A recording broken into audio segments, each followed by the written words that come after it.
Halo makers, produk ini adalah case peristaltik pump.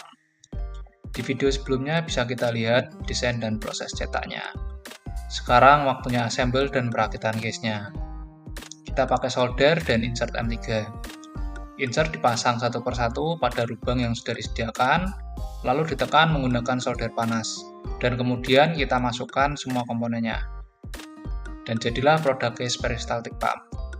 Thank you makers.